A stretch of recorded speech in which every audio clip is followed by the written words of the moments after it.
Welcome to Seahawks Today by Chat Sports. I'm your host, Meghan Payton. Today we're going to be going over Seahawks news and rumors and a lot of fun things. But we are on the road to 23,000 subscribers. Help us get there. We currently have 22,573. We want to give you guys free Seahawks videos, so click that big red button and subscribe.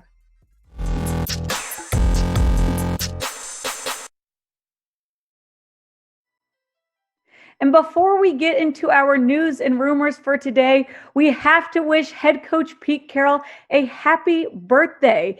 Pete Carroll is 70 years old today, the oldest NFL head coach in the league, but he literally doesn't show age at all. He is still out there grinding like he's in his 40s. If you guys want to show Pete Carroll some love, go to the comments right now and wish him happy birthday. Type HBD. Give Pete Carroll some love, guys. Let's get into some news and rumors going around Seattle. The first one is Josh Gordon going to be reinstated?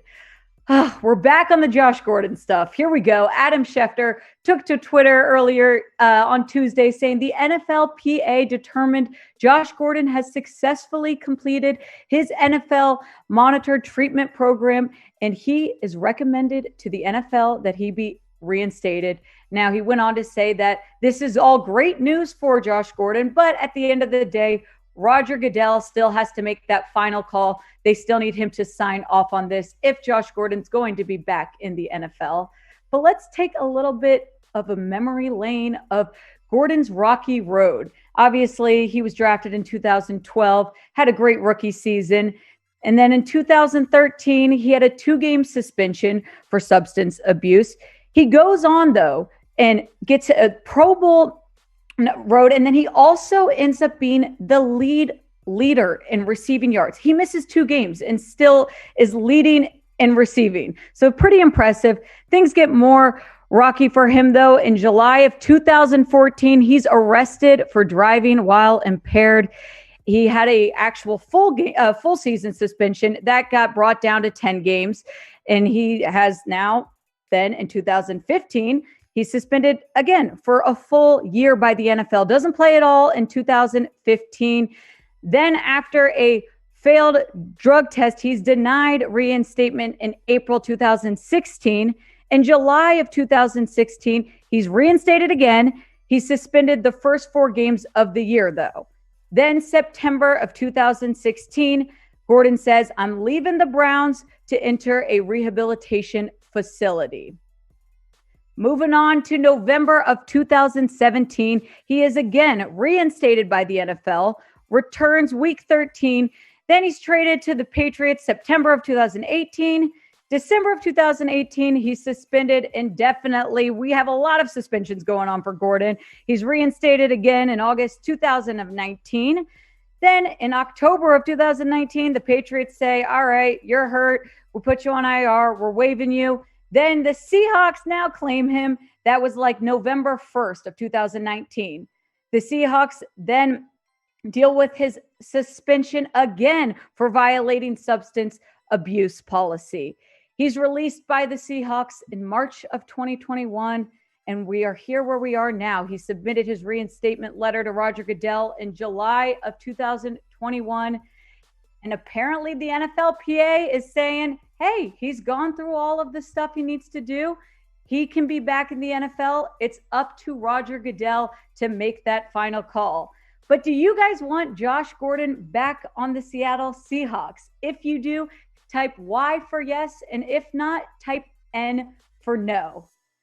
Next up, we're going to talk a little bit about some Seahawks injuries, the good and the bad. First up, Rashaad Penny.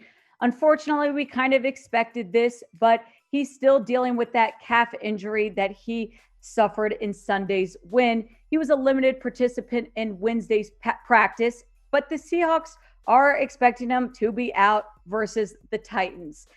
And so I think that this is, like we said, something to be expected, but it's also a little bit of a bummer.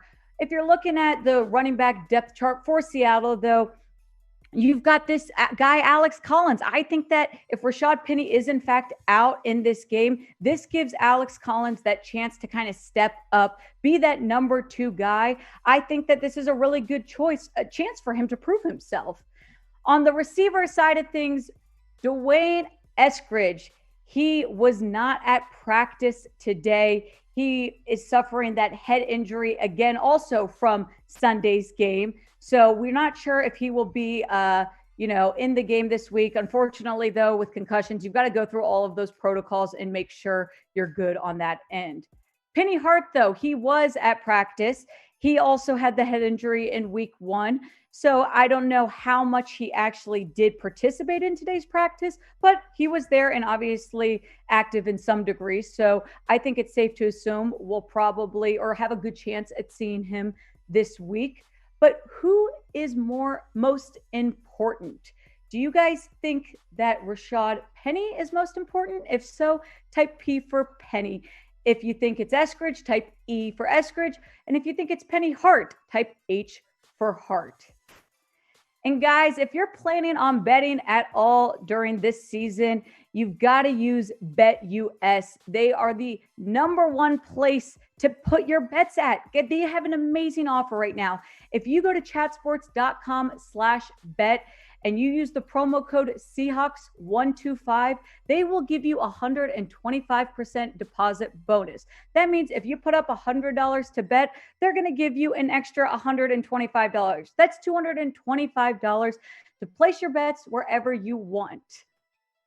Updating you guys on the injury report for this week, Ethan Posick, he was put on IR yesterday. And Pete Carroll did say today during a press conference that they're hoping that he's only going to spend the minimum amount of time, which is 3 weeks there. So it'll be interesting to see how that new backup kind of does, taking that, role that Ethan Posick did have.